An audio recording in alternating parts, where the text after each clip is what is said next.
And it's basically the equivalent of graduating from Harvard, Princeton, and Yale of discipline. Mm-hmm. Yeah. In fact, it's way better than that. We now bring you Enter the Freud. Warning, this is for entertainment purposes only. It is no way medical advice. Listen at your own risk. Harvard doesn't cost $2 million to go to. No. And so the whole idea that Goggins has done this on his own is totally not true. He's actually facilitated by the greatest production of warriors ever to exist on the planet. And he went through 3 of them. And so he literally is crafted by generations of the top military achievers on the planet who then infuse in him these values and experiences that then produce the fucking Black Batman, Goggins. But then there he is speaking about himself, just admit, like, that whole period of his life is not talked about, which it's too bad because that would be fucking impressive. That would be really, really, really, really important for everyone to hear. It would stop the problem that I see, right? And I can hear it in my voice. I have a problem, and it's like, but Dave, you got to help me out because it's not a real problem. Right? What do you mean you can hear it in your voice, you have a problem? What's your problem? Well, I can hear that I'm again bizarrely passionate and like I'm basically spitting my words through my teeth. because I found out this detail that is... It's just because of my own fucking severe ADD that when I hear a story like this with Goggins, I don't hear it the way that normal people hear it. How do you hear it? I hear it in a totally different way where it's like, I noticed the giant gap where most people just don't fucking notice that. I haven't heard anyone talk about that. Like, oh. And what is it that makes you angry about the gap or that they're hiding the gap? Well, he's not trying to hide the gap. It's just the story itself somehow neglected the fact that this dude is the most privileged motherfucker to have ever existed in the training of discipline. Yeah. That's a good point you're making, but we're taking this weird side road about why you're getting upset and spitting your words through your teeth. Let's not pay attention to that then. Like I think it's interesting. We can edit it out if it ends up just being irrelevant. But, okay, so people don't notice the 15-year gap. Why does that, bug you? Well, because then it creates a narrative, a mythology that everyone else should be able to tap into this mindset and access this ability to get up off your ass and go through pain beyond pain and do more than what is humanly possible from the basement of your mom's fucking house. That's the message. And it's so far from the truth. This is it right here. That's where I'm outraged. And it's so stupid. I don't give a fuck about the fact that this story makes it seem like you as a little guy. It's just I have to deal with this clinically all day. I have to sit here and dispel this myth all day, and I don't know why this is making me agitated and irritated. Okay, so the myth is just like overly individualistic self-reliance. Like, you gotta do it yourself. Don't be a fucking wimp. Porn, if you can't do it by yourself, you're a loser. Okay, correct. And so then let's go back to Navy SEALs like buds, right? So they all have to go through this horrific experience, including Hell Week, where they basically sleep, 4 hours in 1 week, and then they're tortured in all kinds of ways. And a lot of people tap out, or people have actually died, right? And so, but if you notice, they are not alone at all, ever. They are locked arm in arm with their fucking crew, right? Yeah. And so then we go back to this. It's a fucking lie. that you on your own can achieve this level of mindset. No, you can't. Or you would do it by sending them off on their own to experience hardship. And they don't. And so you have all these guys together in a crew, and so then they produce these exceptional embodiments of a self, of discipline and warrior mentality. And so then that you fast forward to when you're 40 years old, and then you have Jocko and Goggins and the rest of the crew who those who are not just destroyed by the process and then are on disability for whatever fucking reason, which is also left out of this story. But and so one of the important points here is that you're saying that people are kind of like sneakily trying to not acknowledge that it actually requires like support from other people. Yeah. Well, I don't think they're consciously doing that. I think this is just an unconscious side effect of America's hyper-individualism, and so the thing that kind of gets you going is you want people to be more aware of and there to be acknowledgement of that humans need the support of other humans to move up. Yeah, you need a crew. You need a crew, and you need a system. Because you can't just take a band of hyper fucking masculine dudes, put them together, and then think that they're going to come up with something. No, you have to put them. You have to put them through a plan with focus and intention, which is this in this case the Navy SEAL training, right? And so then in the end we produce these operatives that can go out and do all kinds of amazing things. So that part of the opposite message then being given out then leads to all of these young guys today then just like overly criticizing themselves for not being able to do anything with their lives. They're like, fuck, and feeling really like alone and cut off in that.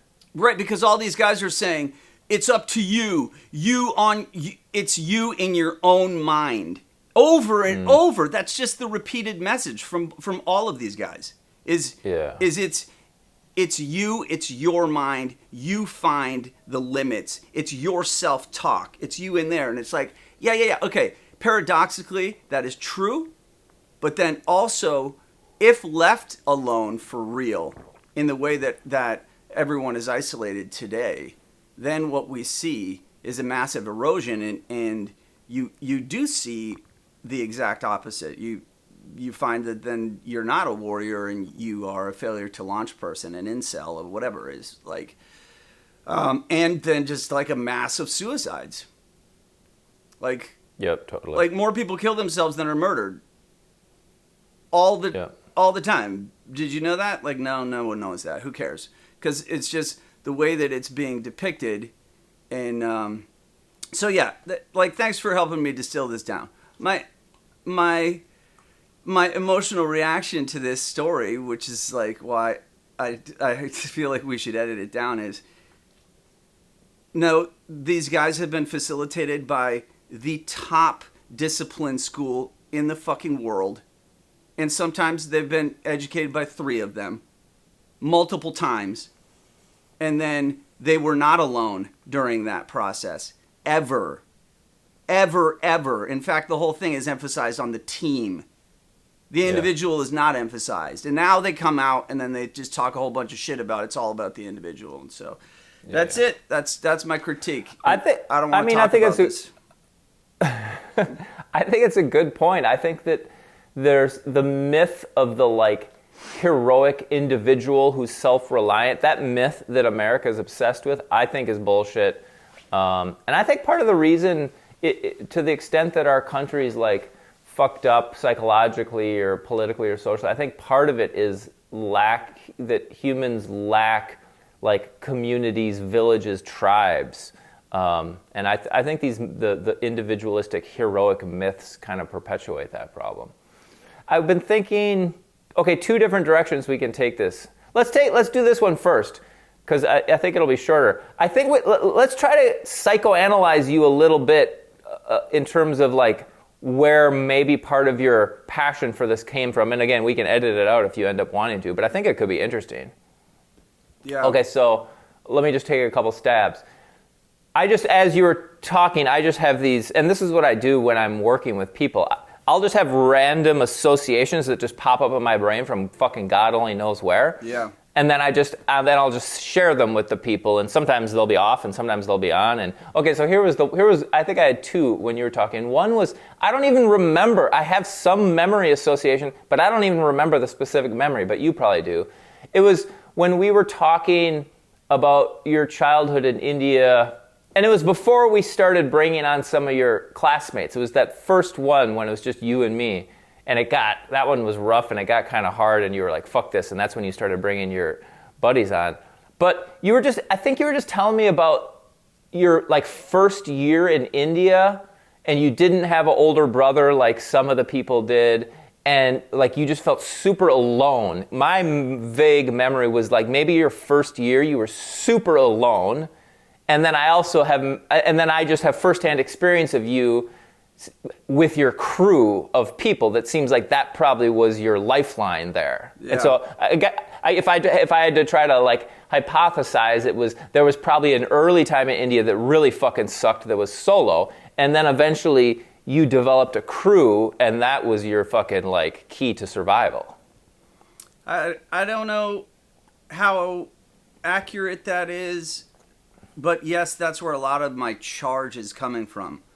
I think just because I know from firsthand what it's like to be illiterate and have a million learning disorders, and then to like go from a place where you're beaten as a kid, and like I know exactly what Goggins is saying. And then I also know that like I climbed out of that shit with a crew, right? Yeah. With a badass fucking crew. And I know he did too. And so then I'm like, dude, where the fuck is that part of the story? But I guess it just doesn't fit. It's not this American story. No one has told that story yet. The story of like, oh yeah, and along the way, here's how you climb out of it. You get a fucking crew together. Because if Goggins' mission right now is to then go and like share this mindset, share this capacity that he's embodied, and that's what he's saying his mission is now. And so if he were to do that, it would be really helpful if he could go around and then set up like baby Navy SEAL camp for all of the fucking cities in this country. And then like take all of these young dudes and run them through a mock discipline scenario so that they actually then get schooled up in a capacity that would develop this mindset. Don't just tell people about your fucking dumbass story over and over again and then like hyper emphasize your individualistic, I'm no one, I came from nowhere, and so then you could do it too bullshit. Like that's not even the real story at all. Like do you see how that's not the story? Right. So I think I can summarize the central point you're making here is that Goggins and Jocko Willink and these people, they're telling a story, not intentionally, but they're telling a story that has the result of millions of young men thinking, I gotta do it alone through sheer force of individualistic willpower. And that leads all these young men to be very isolated and alone and not in a good position to succeed. Yeah, it produces the opposite. It produces a sense of like being defeated and actually defeated, and then not doing what Goggins is actually talking about, which is like failing 100 times before you succeed. Like he tried before he ran the 100 miles. He like did so much fucked up things. Well, in fact, the 100 miles he didn't even run it. He ran like 70, and then he like died, and then he walked some, and then he like stumbled some, and then when he did this thing that's supposed to be like the second hardest race in the world, he walked the entire thing. And I'm like, I don't know. That's not really what you said. It turns out that you didn't fucking run it. You walked it. And so, like, it doesn't fucking matter. The guy is still phenomenal beyond belief, and it is inspirational, but then it's like, what are we going to do with all of these things. And it just brings me right back to me trying to parent my son. Like, Yep. I struggle with this because it's like, I know that growing up in India and making it through that shit with my boys is a big, it is what made me who I am today, right? And I'm not saying who I am today is so awesome, but it is just it is produced a slight amount of grit that I have. And then I look at my son, and my son's life is so fucking easy, and everything's facilitated for him. But then I notice these elements in his life where he fails, and he can't rise to the thing that he wanted. And like just a really funny example is the other day we were in the gym, and he's like, I'm gonna do bench press, and so I put him on the bench, and he can do a bunch of push-ups, but I hand him just the bar, 45 pounds, and he was like, whoa, he struggled to even do that. Neurologically, he's not designed. He's 12 years old, right? He's like neurologically like, whoa, struggles to put it up. So I put 5 pounds on each side, and he's whoa, and then he gets stuck, like, oh, shit. And he didn't expect that, right? He didn't expect that. So I have to like help him up. He's never seen a gym. He's never seen that this is what happens. Like, when you do bench press and you lift too much, you get stuck and you need a spotter. Like, he didn't know that. And so he sits up, and I can see he's defeated and he's emotional. It looks like he's tearful. And I was just like, oh, hey, buddy, like, what's going on? And he's like, I don't know. And I'm like, oh, shit. Like, that is a crucial part of the development of being a human being is you must experience this type of defeat, but then here we are as parents in a world where we can construct things. It's like we want the person to experience hardship, but without the suffering. We want them to experience like psychological growth, but without the anxiety. And it's like, no, you don't get that. And so I know that as soon as we extend the story into, well, what are we going to do for all these young guys? Because we can't just like give them these profits of motivation and discipline, because that's not working. Like David Goggins and Jocko Willink and the crew, like it. What percentage of people do you think that's actually working for? And it's just a guess, because I have no idea. Like, because it definitely is helping someone. Like this morning when I was listening to it in the gym, I was like, yeah, dude, that's fucking nice, bro. I like what you're saying. Yeah. Okay. I liked it. Well, it's the core of their message probably is a very good one and is true. It's just needs some other truths. It's just if a person interprets it as, okay, I can do this all by myself, they're missing a key ingredient. Yeah, right. So then, like, this is where you and I, looking at this, just unscripted, to say like, well, what does that mean then for everyone who has to then, what if you don't get a crew and the world just gets more and more isolated, and the idea of being part of a team and part of a thing becomes really even less accessible, and it's like, what are we going to do? Well, I think that's happening in a major way, and I think it's not good, and I don't see an easy solution to that problem. Well, I don't think we're just allowed to say it is happening and it's not good, right? Like, well, yeah, you might be right, and we need to fucking say it, because I've had that thought more and more each passing year that, and I think a thing happened that COVID that made me really see it, whereas everyone just assumed that the best thing to do for public health was for everyone to go isolate themselves for 2 years. And I'm like, that's the best thing to do for public health, is for everyone just to go sit in front of a screen and have no in-person social interaction for 2 years? I don't know. And put all these kids, like 6-year-old kids, just to stick them in front of a Zoom screen 40 hours a week with no actual child-to-child interaction. That's what's best for public health? Oh, man. Yeah, And I don't want to get into the COVID thing, but the point being is that we so easily assumed that. I think because of the same thing you're saying, is we've lost sense of how important a crew is for human development. well, look, man, like, if you just think about, like, the way that you and I made it through grad school, right? Like, well, we just put together a fucking crew, right? It was a misfit crew, just like you would want.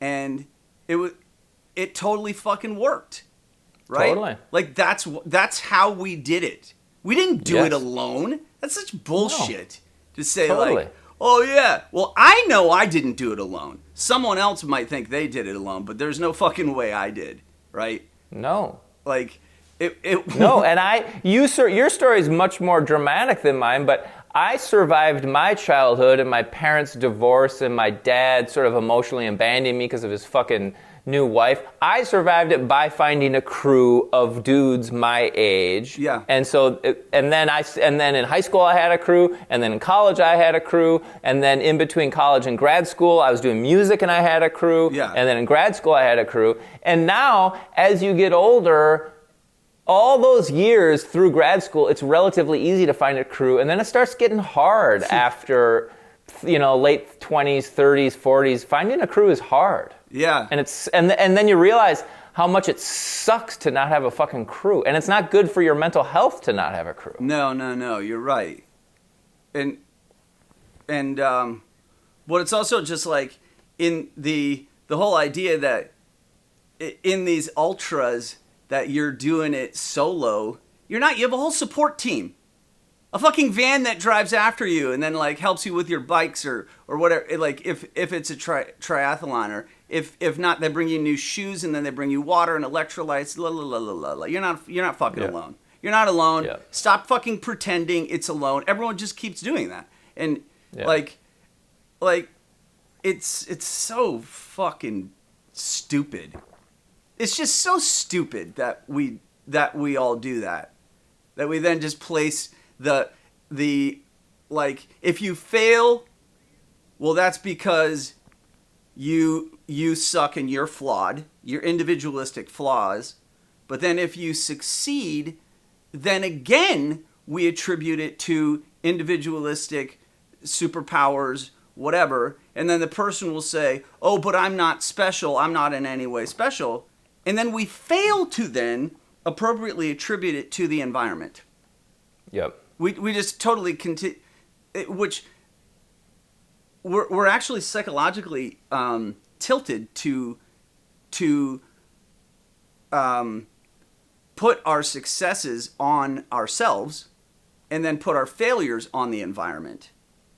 But instead what's happening is we're putting our failures on ourselves in this strange flip reversal that's occurred with this type of I think there's something wrong with these stories, but I can't quite articulate what it is that would be a better version, right? Like, I don't know if anyone really wants to hear the whole thing of like, well, and then I went and this is how I developed discipline through the long slugging thing. Well, no one's going to listen to an interview of that. They just want to hear the part where I was fat and silly, and then like I got the idea in my head and I did this by myself, and yes, and the person would ask Goggins like did you really know you were doing this, or did you, after you did it, did you look back and realize, wow, that's what I was doing? And Goggins repeatedly says, I knew what I was doing the whole time. And I call bullshit on that. I'm like, no, you didn't. Yeah, I agree with you. Okay, all right, let me throw this idea in here. I think part of the reason that Goggins and Jocko Willink, and I'm going to add Jordan Peterson in there because he's doing a similar thing that I'm going to focus on. Part of the reason their story has exploded in popularity and I think has value in its popular explosion is this. I'm just going to use a story to represent a bigger thing. That there's a lot of boys who grew up to be men who were raised in this model. Like a woman meets a guy, they sort of fall in love, she gets pregnant, and then the dude is like, oh, fuck that, and he bails. Or she gets pregnant, has a kid, and then the relationship gets difficult as you're trying to raise a baby, so the dude isn't really around. And the woman ends up with just her little son kind of by herself, more or less. So she has her ex-husband or the baby daddy's not around and she's pissed at him, but at least she has this little angel boy who's her new little love and partner, and she can treat him like an angel, and he's so cute, and he runs around in his cute little clothes, and he plays Legos, and he's so cute, and she treats him like an angel. Yeah. And then she raises him like that, and when he's 4, he starts getting annoyed when she tries to make him eat vegetables, and he just wants to eat Cocoa Puffs all the time. So she's like, oh, I'll give him Cocoa Puffs, so he's an angel. And this sort of like mom raising an angelic little boy kind of makes him a little soft and a little whiny if he doesn't get what he wants. And there's a fucking pandemic of that in our country and in probably every wealthy country in the world. Okay. And those boys grow up to be a little wimpy and a little entitled and a little egocentric. And the Jordan Peterson, Goggins, Jocko Willink story is the perfect fucking remedy for that ailment. It's like, no, it's not, though. No, it's not. Well, it's a perfect remedy for part of it. I think your thing you're saying is another important thing that needs to be added to it. Okay. So imagine the 4-year-old is, gets to eat Cocoa Puffs from his mom. And then the dad calls up and is like, sorry I bailed on you, baby mama, but I'm ready to be a father to our kid. And she's like, okay, cool, because I need a vacation. Can you take our son for a week? And he's like, sure. And the son comes over to his house and sits him down, and the dad tries to feed him some healthy food. And the son's like, nah, I don't want that. I want Cocoa Puffs. And the dad's like, shut the fuck up. You're going to eat what the fuck I tell you to eat. Mm-hmm. And the boy's like, what? And then the boy eats the healthy food. When dad did that, that was a really good, healthy intervention for this 4-year-old's development. And that's what I'm saying metaphorically that Jordan Peterson and Jocko Willink and David Goggins are doing. And I think it's necessary for this certain part of the male psyche in America. Right? Okay, when it works, which is what I asked you, what percentage do you think it works on? I think it works on fucking 5% of these people. For the most part, I think actually what it does is then create this further drift and divide in your own mind of like, I don't have what it takes. Look at all the evidence that I have. I know this because I'm a fucking shrink. I do this all day, and I listen to everyone tell me about how they can't do anything because they're flawed and lazy. And then we will literally set up a plan that would be a plan that would instill discipline. But because I can't be with these people every fucking second, and I can't set them up with a crew that would reinforce these behaviors and ideas, then they fucking fail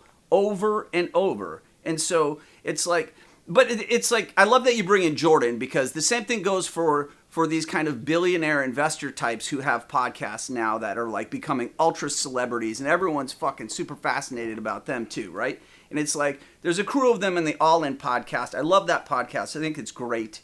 But then when you look at these guys, it's like, some of them are venture capitalists, and they like have their own jets, and they've legitimately made billions of dollars, right?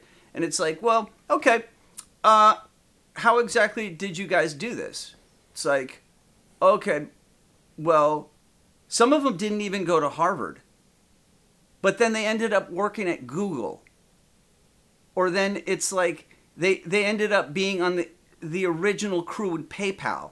And it's like, oh shit, now I see how you did it. It's the same thing. They had a very, very big period of their life where they were surrounded by an entire vehicle of discipline. Yeah. Massive, right? And it's like, oh, well, and then those guys, the billionaire guys, will often, I've heard them at least more than once say like, okay, what would you do if you were dropped off in the middle of this country and all you had was like $100? Well, how would you restart your life? And it's like, well, their mindset's already crafted, right? They're going to just go and grind and start a company, and then within like 5 or 10 years, they will be millionaires, right? Because of what they've been through. And so we can't, this is where we just keep looking at these people who are in their 40s and 50s in their greatest embodiment of these qualities, and then we try to superimpose that onto an 18-year-old, 22-year-old. And it's like, there's such a developmental imbalance there. It's like, dude, it's missing an entire lifetime of trial and error until you find a way to become whatever this thing is that we're supposed to be. And we're not all supposed to be fucking Jordan Petersons and ultra marathoners and billionaires, but we're also not supposed to be people who can't even hold a job for more than a month. Like, that is painful to observe. Yeah. That the exact opposite in the embodiment of, what's your thoughts, man? What's your thoughts? Because I think you're right. I think you're right that there's a lot of people that this Jordan Peterson Goggins message isn't helpful for. I think that's true, and it's a good point. And I think you're right that a key missing ingredient is the interpersonal component. I was just thinking about my son. I've been like obsessed since before he was born with cultivating discipline in him, and I've succeeded.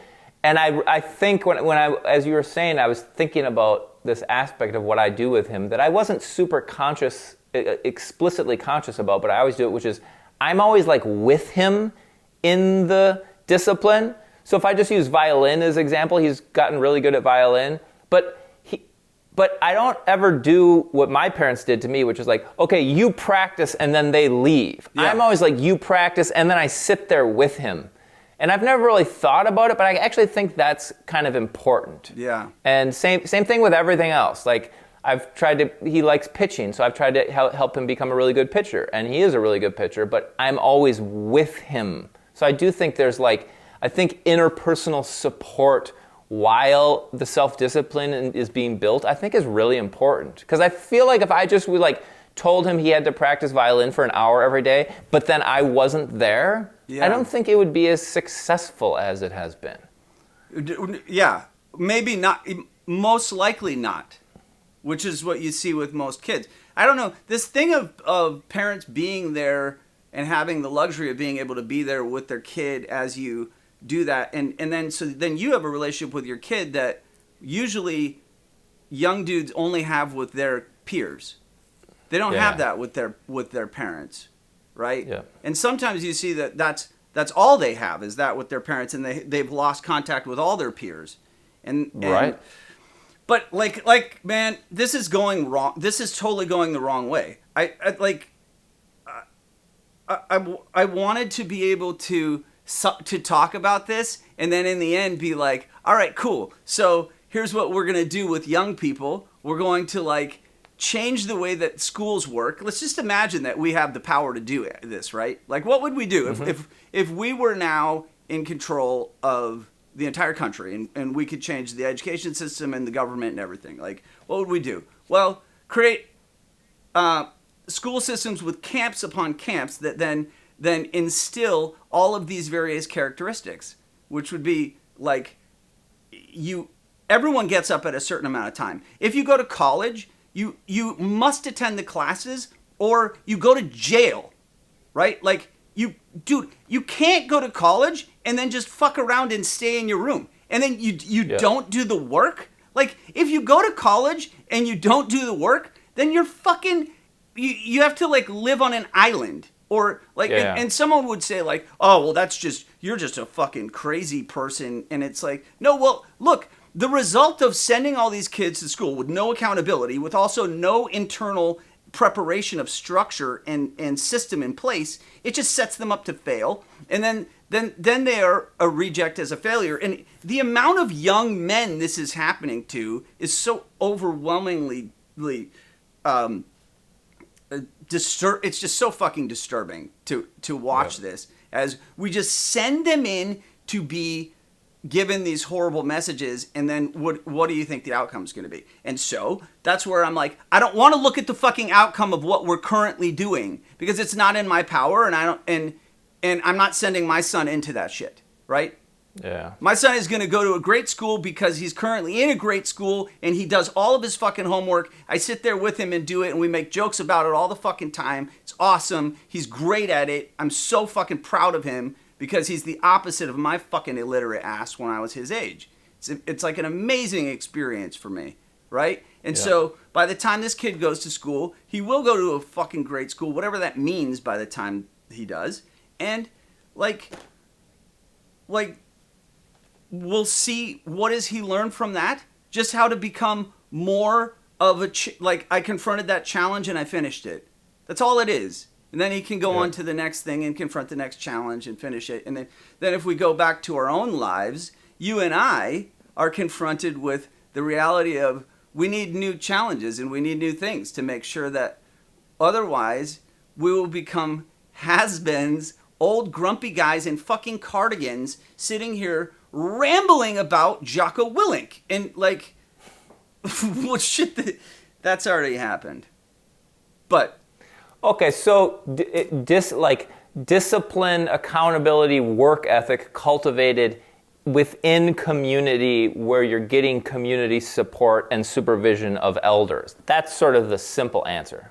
Yes, so it's like supervision of elders through a system, and then a crew that you run with. Yeah. Like, I completely agree. That model would... And some would say like, oh, but that's a model of the patriarchy, and that's a failed model. It leaves out all these minorities and blah blah blah. And it's like, no, it doesn't. Like, don't say that. All people, all genders, all races need that same thing. Mm-hmm. And I personally think, and it should just be totally integrated racially. Yeah. Like, all races should be in it at all levels, to the point of people don't even... Like, my son has had that. He's grown up with a crew that's racially diverse and elders that were related. And my son and his whole crew, they don't even know what different races mean. And they hear all this talk about racism and all this. And they're like, what the fuck are you guys talking about? Like, who cares if that dude's black, white, Asian, Mexican, whatever. They don't give a fuck. And they're all fucking mixed anyway. Totally. And so the whole thing is just like a moot point to them. And that's how it fucking should be. That's it. Yeah, I like that. And this has been uniquely a heavy topic for no reason. I'm serious, dude. You like get annoyed at yourself when you get kind of charged up. I think it's good that you get charged up. Yeah, I don't know how to get like super amped and then have it fuel the it's almost like I'm afraid that my level of emotionality is going to destroy it. It's kind of... No, it doesn't. No, when you get amped, it's good. I have yet to see a negative of you getting amped. Yeah, I guess I think like, oh, I'm going to do this, and then I'm just going to take a crap on Goggins. That's what it feels like. I'm going to be like, oh, well, fuck you, Goggins, because I'm not calling him a liar. I'm not saying his story is intentionally misleading. I'm just saying like, hey, dude, we got to do better, right? Good start. It's fucking A+ for you and all the crew. And like, let's give a better message to everyone about like the reality of how we all got here, right? Yeah. Well, the whole time that we talked today, the past 50 minutes, you never got as amped as Jordan Peterson always is. Okay, that's a good point. You know how Jordan Peterson's, not always, but a good portion of the time, he's like kind of like pissed and he's like fighting against someone most of the time, you know? You almost never even approached that level. Oh. Yeah. Not that, dude, I want to be at all embodying what Jordan embodies, dude. That looks like torture. But Whatever. No, I'm saying that you don't want to embody that. You're fucking terrified of looking like Jordan. And you started to resemble him a little bit for like 60 seconds here, 30 seconds there, like 2 or 3 times today, but big fucking deal. Yeah, okay. Fair enough. Look, man, this is how far we got with the subject. It is certainly an evolution to some things we've said previously, but I had to bring this up because of our unique obsession to just point out shit that no one has said yet. I think it's good. I think there's one simple point we really got to and hit it home, and I think it's a good fucking valuable point, and you don't ever hear people saying this shit. My man. Hey, well, this is a wrap, dude. We won't have another show until New Year's. Yep. Yeah, do you know when you're leaving Montana? Yeah, day after tomorrow. And when do you come back to the 2nd, Virginia? The 2nd. Okay. Yeah. All right. I'll be out there for a bit. Cool. Well, dude, have a great time. I'm bummed Karu's not in town. Otherwise, we'd fucking come out there in a second. I know. Well, we'll have to do it again because they're having a record year of snow. They have more snow now than they did the whole last year. It's like dude. If you want to go out there again some weekend in January, February, or March, let me know. We'll meet you out there. Yeah, totally. All right. All right, dude. Till next time. Happy New Year, man. Happy New Year.